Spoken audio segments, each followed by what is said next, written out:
Faryab vilayetinde bolan qo'rchilik bu sebitning ekinlerine, maldarçılığına elbet ta'sir taşlaptır.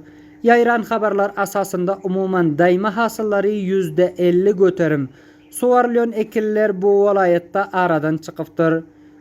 Bu yağday dayxanların maldarları qiyin duruma getirip, onları hükümetten ve halkara kuramalardan her ne çatlıkta yardım etmeklerini istiyorlar.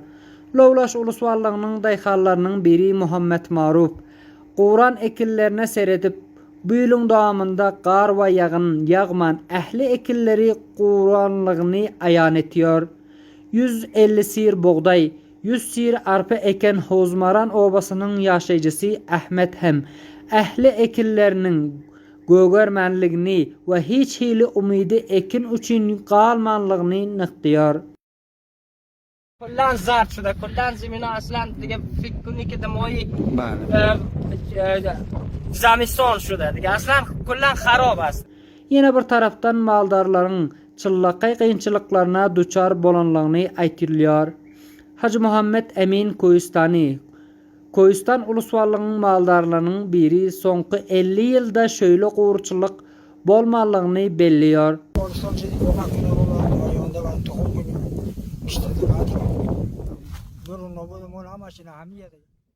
Kömek yetirilmedik yağdayda köplenç mallarının yoğalıp ya da arzan bahadan satmalı bolcaklığını aytıyor. Bender Lowlaş uluswallıklarının kabir yaş ulları, dayxanları kömek islap Meymene şäherine gelipdirler. Sebitin yaş ullarının biri Gulam Ceylani.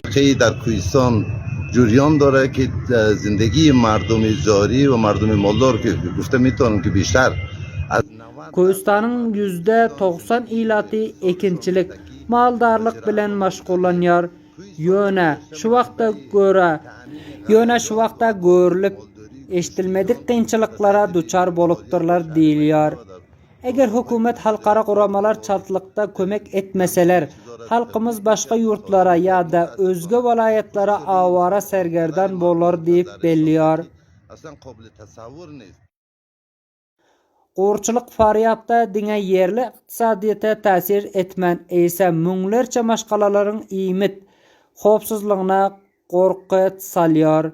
Bu vilayetin dayxanları, maldarları bu qiyinchiliklardan geçmek için hükümet ve halkara kuramaların tarafından çatlıkta kömek edilmegini istiyorlar.